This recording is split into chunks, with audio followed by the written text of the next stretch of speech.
Hey everyone, this is Leanne from Of Love and Shiplap and the founder of Sublimation graphics and tutorials here on Facebook. If you're joining us on YouTube, please be sure to come join our Facebook group where all of our videos air live before they're added to our YouTube channel unedited. And of course, if you're catching us live on Facebook, don't forget to subscribe to our YouTube channel. Those links are in the video description depending on where you're watching. Tonight, I am going to be showing you guys how to sublimate a faux burlap placemat from Single J's Sublimation. Now, I did post a picture of my test one that I did a little over a week ago, and I know you guys got pretty excited about it. I'm honestly really impressed with the quality of these. I have done placemat demos before, and they definitely haven't been this nice.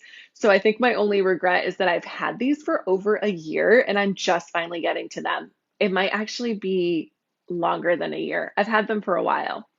So the placemats are advertised as 11 by 15.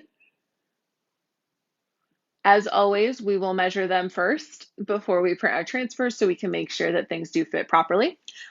They are considered a faux burlap, but they're pretty soft. They have a nice soft feel to them and they're really thick. So I think you can see the edge pretty well. They are really nice and thick. They've got nice stitching along the edges.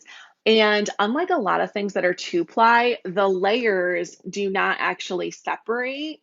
I know you guys probably know what I'm talking about. It's really common with like garden flags that are two ply, is that those layers separate and then you end up with like these weird creases that get really difficult to get out with your heat press. So that's definitely not a problem here.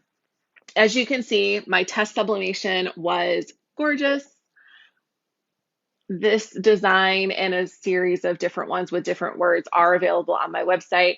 That link is in the video description as well if you want to go ahead and get those. So I believe I bought these on a buy-in, so I paid a little bit less than they are priced at right now. Currently, when I just checked the website before this, they were priced at $4.50 each.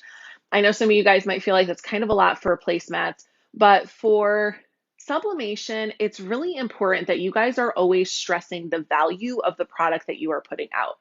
Sublimation products in general, it doesn't really matter what we're talking about, are the highest grade of printing that can be produced. And I see so many people who forget that or don't convey that to their customers and then complain that their customers won't really pay the price point that they want. It is the highest quality printing because it is the only type of printing that is an actual fiber dye process. This happens on a molecular level. That's the science of sublimation. This is literally an endothermic process, and that sublimation exists outside of our industry. It actually is a scientific process. And that's why the full term for what we do is actually called dye sublimation, because sublimation is a whole process on its own. Anyways, so the reason why everything that we print is such high quality is because all other types of printing are on the surface. All other types of printing are a heat transfer bond where they are adhered to the surface, and that is to the surface of anything that you are printing, including garments. So that means that those do crack, peel, fade, don't have washability indefinitely. That's completely different from sublimation. Sublimation is permanent. So when you are talking to your customers and your customers are looking at something, you want to make sure that you are really driving home that point that this is a professional dye process that will not peel, crack, or fade like other types of printing. This is not vinyl. This is not screen print. This is not DTG, DTF, white toner. So that is one of the things that will always give sublimation the leg up. Don't be afraid to charge more just because you feel like the process is fast. That's the advantage. The advantage is that the actual process of printing something is quick. The materials themselves are not necessarily cheaper. At the end of the day, most types of printing do cost about the same. It's just that some you invest more time, some you invest more in your materials. Time is still a cost factor when you are pricing your goods. So that being said, the best way to sell your placemats is in sets of 2 or 4. Now, I recommend 4 because most people want four for their table. And even if they want 2, they're more likely to buy 4 because then they'll have a backup. I recommend selling them as 4 and selling them for a minimum of $35. That's a really reasonable price point for something like this. And if you happen to print a really big design on yours, definitely go for the $35 or $40. An easy way to increase your price value by at least $5 is to offer them double-sided, which normally you guys know I do a lot of videos where I'm like, yeah, if it can be double-sided, do it double-sided because it's an easy upsell, especially for holiday decor. Now, I'm not going to do this one double-sided today because I don't have a design I'm ready for the back. This one I made with the pumpkin, this one is available on my website as well as several others that have different words on them and a bundle. And I'll be releasing a couple more that have some like Halloween, more Halloween-y and things like that. I just haven't gotten them done. By the time some of you watch this video, they might be done.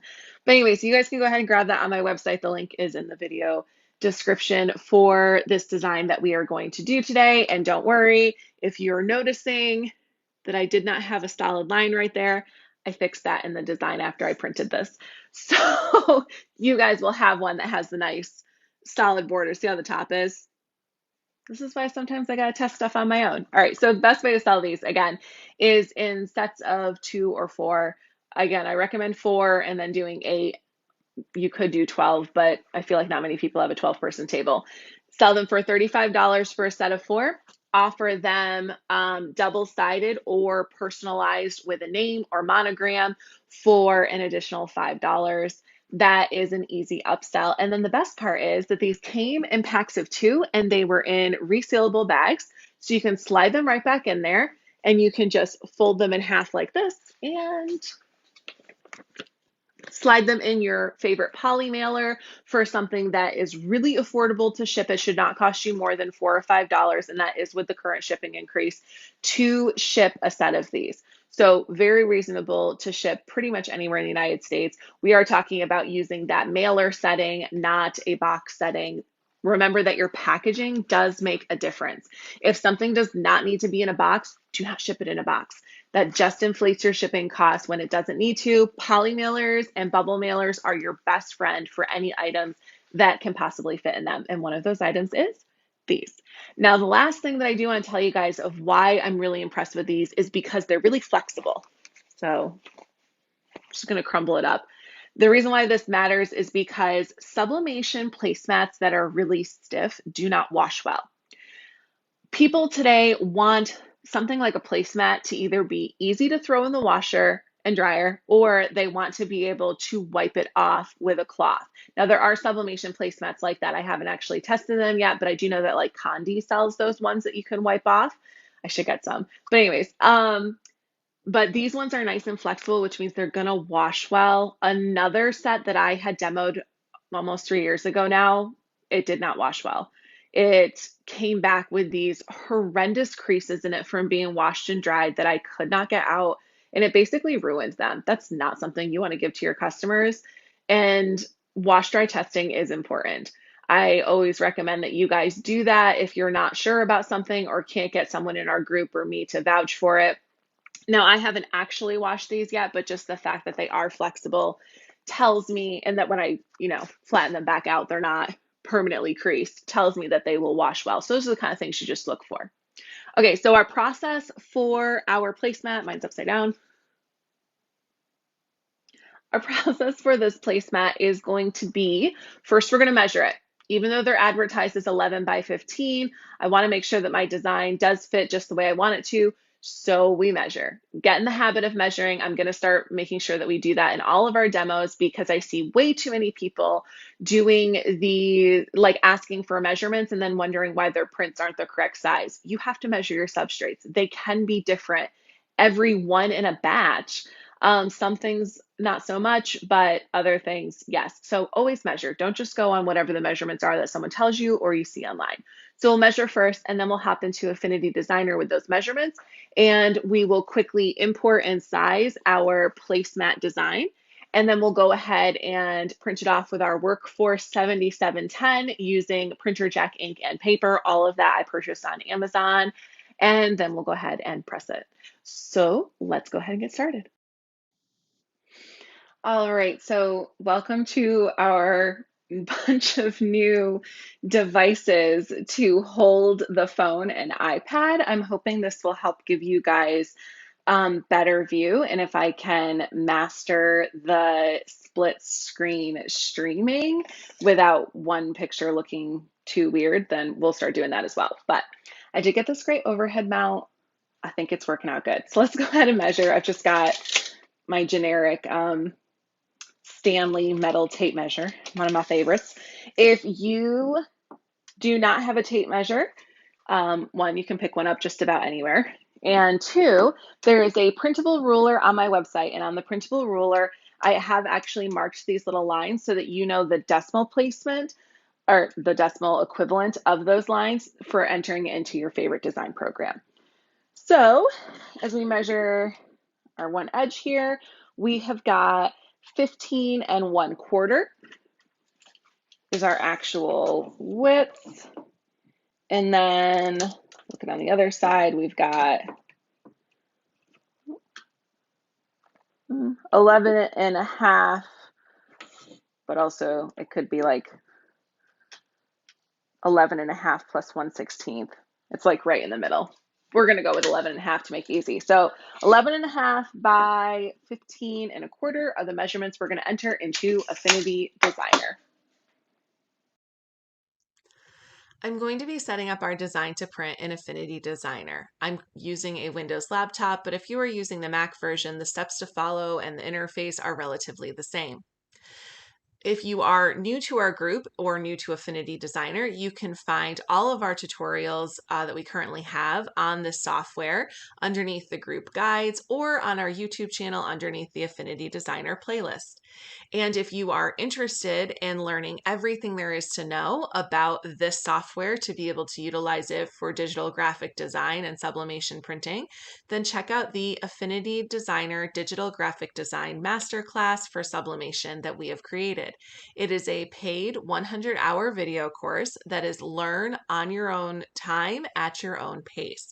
It is incredibly in-depth, and you do not need to know how to draw or honestly even need to know anything about the software. You will learn it all and you will feel confident when you are done. If you want to see what people are saying who are definitely beginners and are learning a lot, then simply check out the hashtag ADMC in our group sub that. If you'd like to sign up for the master class so that you can get on the road to creating your own designs for those physical goods or to sell digitally, then you can find that link in the video description and you can use the code SUBTHAT to save $30. Let's go ahead and set up our print page. Now, the most important step that I can't stress enough is to always set up your document space to the size you plan on printing on. And it doesn't matter what program you're in, this is the first thing that you should always do.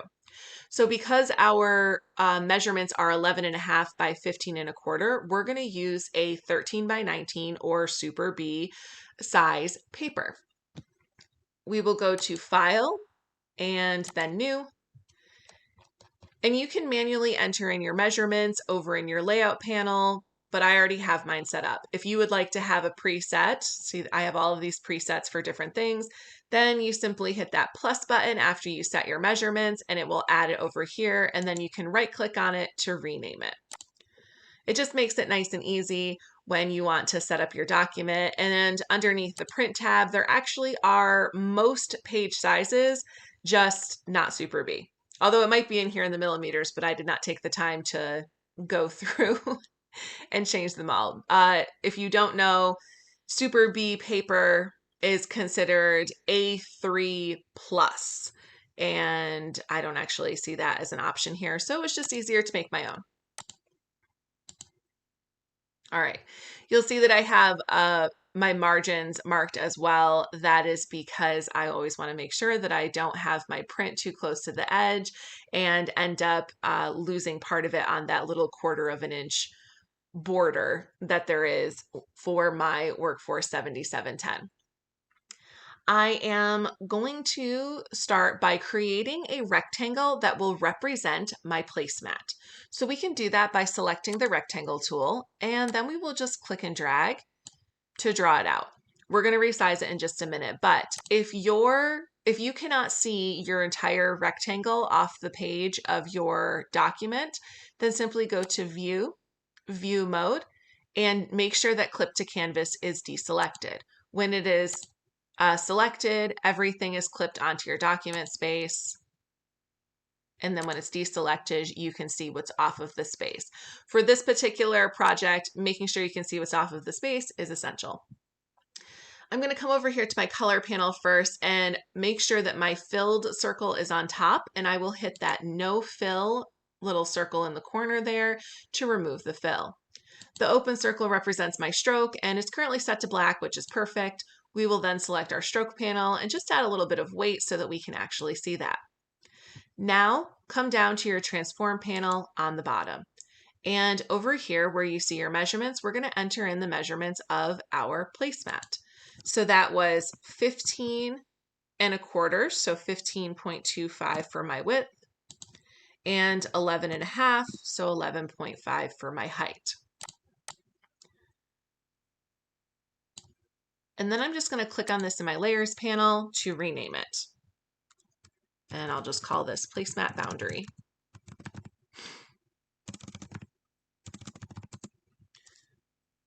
Now I'm going to question whether I spelled that correctly. I'm pretty sure I did.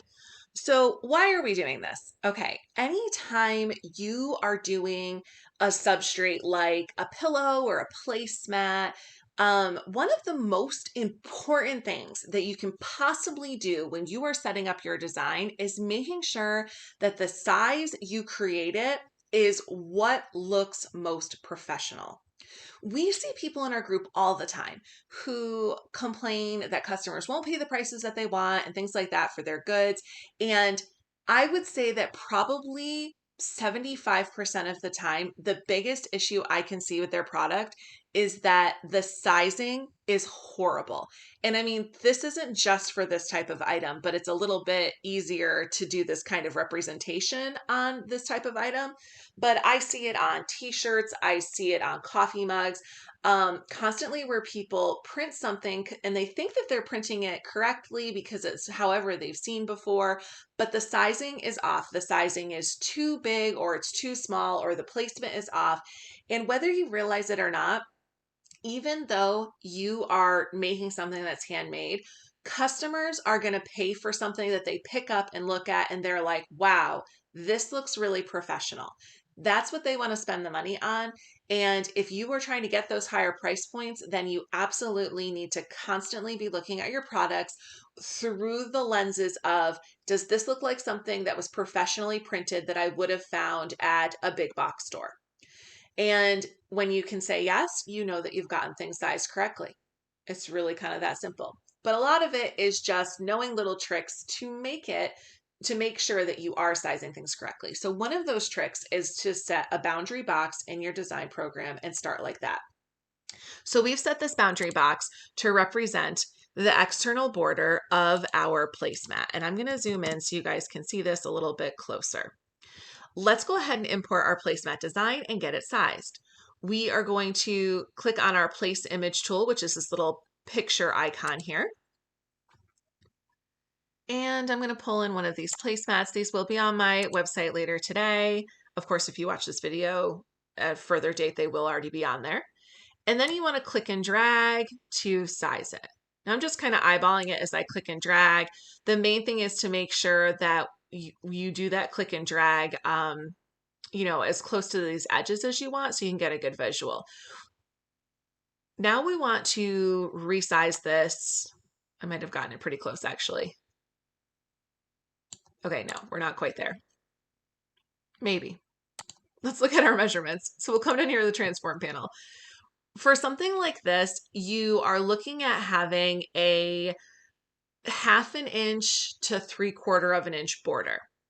That's relevant on placemats. It's not relevant on something like pillows. Pillows, I usually say that you want to have 2 inches all the way around. And, so that's 4 inches off of your design. So my average 18 by 18 pillow cover, the design is basically 13 inches. Again, this goes back to that sizing stuff so that when it's stuffed or in place, it's going to look like a professional printed item. Another consideration you have to make with placemats is that we measured the furthest width and height that we could see, but some of these edges are not perfectly straight. So you might have one that's a little bit more in or a little bit more out. And even though it might only be off by 1/8 of an inch or 1/4 of an inch, if you have this design sized too big, you're going to end up cutting it off. And you don't want that to happen. So my rule of thumb in general is to set your size to roughly 1 inch smaller than your boundary was. So if we were to come over here to our transform panel and select the lock aspect ratio icon, which is this one that creates these little brackets and looks like a figure 8, it's locked when you see the brackets. And we were to set the width to 15.25, which we know to be the width, but then we also want to subtract 1 inch. So now we have sized this, and by locking the aspect ratio, it's going to keep the proportions of the height and width. So now we've resized this to give us about a 1/2 inch border. And honestly, looking at this, even if I zoom in a little bit more so you guys can see, and I'll come over here to my color panel and I'll give my fill something beigey. There you go. So you guys have a good visual. This is a good visual representation of what your placemat is going to look like when it's printed. This looks to be the perfect size. So that was simply entering the measurements of my placemat and subtracting 1 to get my size the way that I need it. It's really that simple. So keep these little tricks in mind. So I set my placemat to the size of set my design to the size of my placemat, and then I subtracted 1 to bring it down. So I will have a 1/2 inch margin all the way around, which gives me plenty of bleed room. Now, back to my placemat boundary. I do not want to fill. Always make sure that you have no fill. So I will remove that fill again. That was just for visual purposes. Never hesitate to do something like that, because the more you can visualize something on your screen, the better it's going to come out when you print it, because you're going to know that it looks how you expect it to look. We want to keep our placemat boundary, but we obviously don't want it to be the same size that we currently have it at, which is the measurements of our placemat, simply because if we do that, we will end up with black edges on our placemat and they will not be even. So we absolutely don't want to mess with that. But we do want to have a boundary for this particular substrate. And the reason why is because we're not going to be able to see through our transfer through our placemat to be able to easily center this. So by creating a boundary box, it'll be quick and easy to fit our placemat in between it and know that we are perfectly straight. You could, in theory, trim down all the way to the edge here and then try and place it in the center of your placemat. There's nothing wrong with doing that way as well. But for something like this that I know I can fit a boundary box on the print and it won't hinder my my placemat printing, that I like to do the boundary box. It just makes it so much faster to make sure that you are aligned center and aligned straight. And straight and center is very important when you are using something that has a border like this that is going to be visibly noticeable against the edge of your placemat if it is not straight. So what we're going to do now is, with our placemat boundary box selected, we will come down here and we will deselect our lock aspect ratio. And we're just going to add, you can do 3/4 of an inch or an inch. So I'm just going to do plus 0.75. And on my height, I'm going to do plus 0.75 as well. So this is going to give us a little bit more space. And then we just want to center these. So you can select both of your layers by holding down the Control key or Command key and clicking on both. And then come up here to your alignment panel and select Align Center and Align Center, and then hit Apply. And while you still have them selected, right click and group. Now all we need to do is get this centered on our page and we'll be ready to print. So we will rotate clockwise, which is just our rotation tool up here, And I always like to get mine centered on the page just because it makes it easy. Those little lines that you see are called guidelines. And if you do not see them, then make sure that your magnet up at the top is selected. So if it's deselected like this, you will not see those lines. If it's selected, you'll be able to get those guidelines. They only show up right when you hit them. So if you quickly are moving around, there's a chance that you will miss them. But it allows you to know that you are perfectly centered on your workspace. And there are different guides that you can select that little down arrow and make sure they are all selected. As you can see, I keep all of mine selected because I do like everything to snap together and make it nice and easy for me to align whatever it is that I'm working on. So let's go ahead and print. I'm going to go to File and then Print. I will choose my Workforce 7710 from my print panel. And then I need to select Properties and set my page size. So I have my Super B page size and the settings that you are using based on your paper. Most sublimation papers use high quality plain paper as the paper type with the quality set to high, but you may have a different setting that you prefer. Keep in mind that the settings that you use to print are going to be based specifically on your printer, ink, and paper. You know what works best for you. I can only tell you what works best for the Workforce 7710 or 7720 because those are the printers that I use at this time, at least.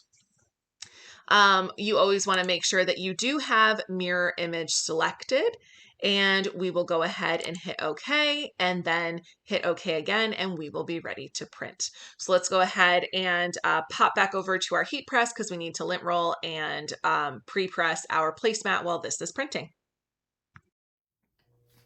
All right, as always, we want to lint roll first. Let's get a nice clean sheet so you can get a good lint roll.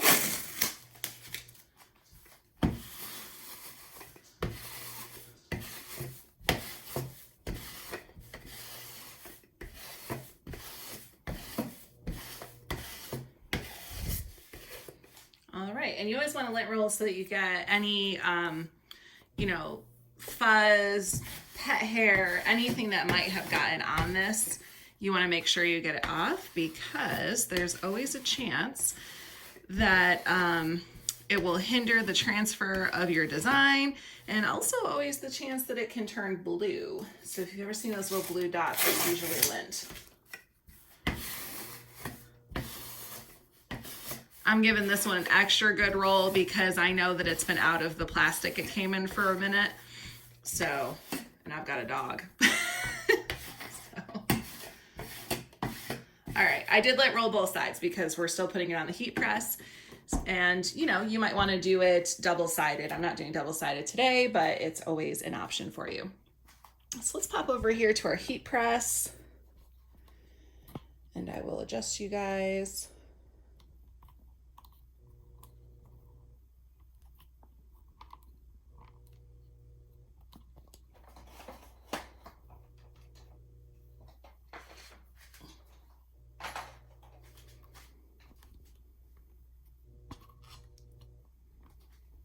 All right, so we want to give this a good pre-press to release any moisture, and we also want to use this opportunity to adjust our press if we need it to be tighter. We're going to be pressing this at 400 degrees for 50 to 60 seconds. Now my press runs a little hot, so it's actually on 390 because it runs about 10 degrees too hot. And let's go ahead and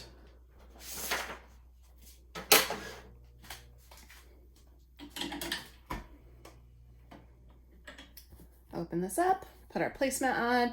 I always like to cover anything with a little Teflon or paper, it doesn't really matter when I'm doing that pre-press, just so we don't end up with scorching. Remember that polyester textile is always sensitive to heat. Scorching can happen, especially if your press is running hot like mine is. So better safe than sorry is my rule of thumb.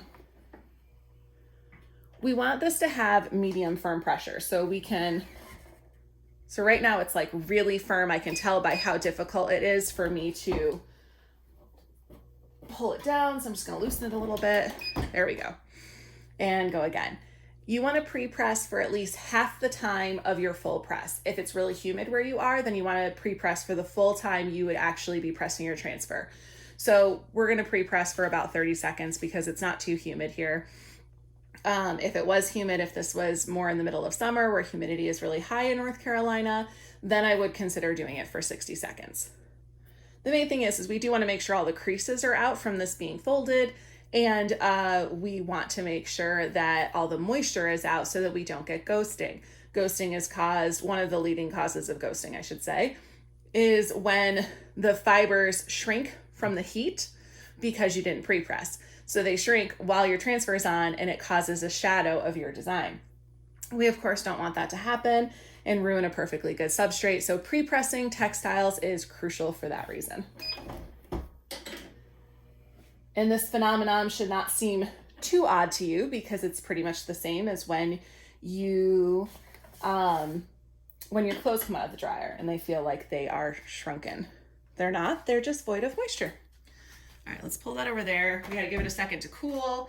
And I'm just gonna get my heat press ready by putting a sheet of blowout paper on the bottom. And I wanna do this because we have our transfer with a border that's gonna be beyond the border of our placemat. So we want to make sure that we have blowout paper on the bottom and on the top. All right.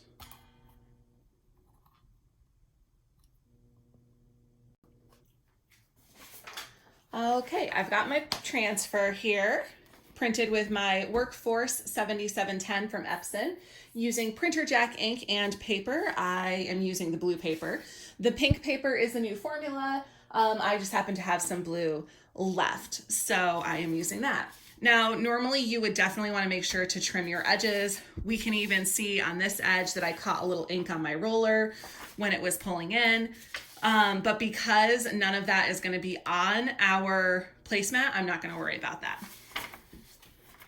So all I'm going to do is get my placemat on top and focus on centering it between these boundary lines. I'm also going to need some adhesive spray. I recommend adhesive spray for fabrics like this just because I do find that it works a little bit better.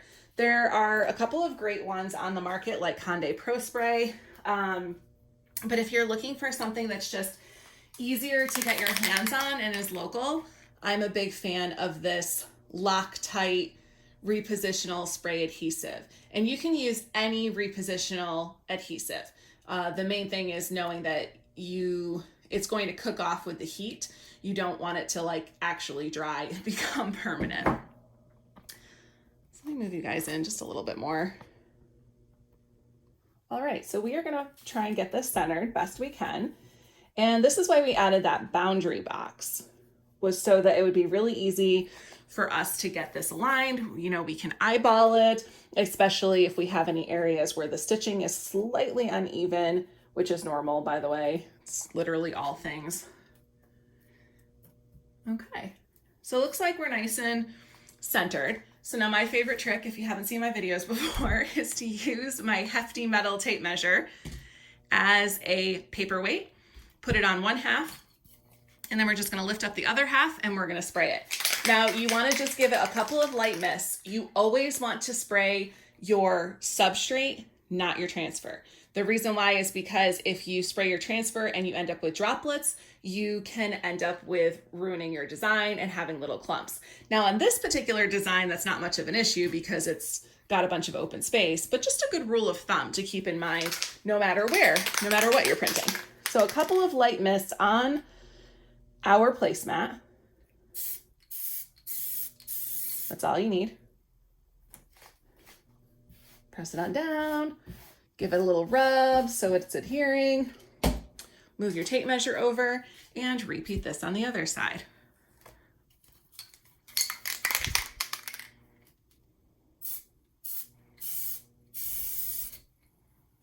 I find that short little sprays work the best. All right, and now we will just transfer this over to our placemat, over to our heat press. I got placemats on the mind this morning.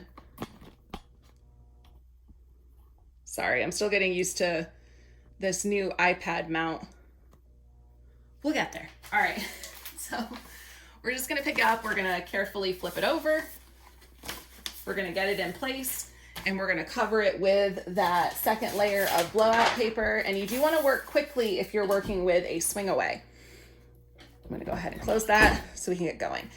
The reason why you need to work quickly with a swing away is because if you were paying attention, this back corner that's emitting heat is covering that top corner of the heat press. So when we put that placemat on, if we wait too long, the heat coming off of this is gonna start to gas the ink on our page up in that section, and then we can have ghosting because of that as well. This is a problem strictly with swingaways, not with clamshells. Now, some swingaways that are much smaller, much heftier, are not as hefty, do swing all the way back, and then that's not an issue with those. But if you are using one of the higher end swingaways, this can be a problem, especially if you aren't using one like the Stahl's Fusion IQ that has that great pull-out drawer. So just something to pay attention to, because you always want your best chance of success. So we are doing this at 400 degrees for 50 to 60 seconds. As I mentioned before, mine is at 390 because my press is running hot. So don't pay attention to this, pay attention to what I'm telling you. 400 degrees, 50 to 60 seconds. The difference, of course, is always going to be your specific, your press and everything. Everything with sublimation is a guide. So we want to very carefully and quickly pull off our carrier sheet. We've got great ink release there. And I'm going to pull this over, let that cool for a second. I do want you to see something. See how my paper looks yellow? That's how I know that my heat press is running hot. It's something I noticed recently. I'm not quite sure why it's running hot, but it is.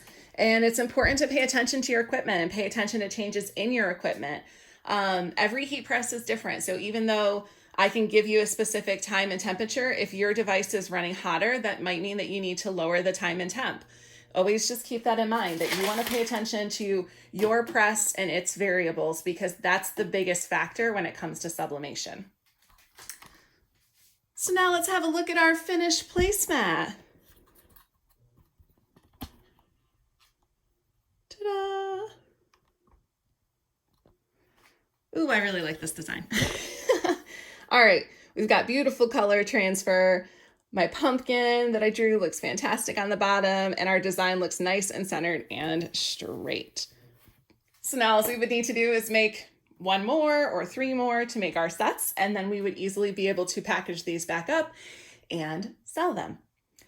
So that was it. You can comment below if you're in our Facebook group, or you can come join our Facebook group if you're catching us on YouTube. If you have any questions or anything about this, just let me know. Thank you so much for joining us. Be sure to check out the links in the video description, and have a great day.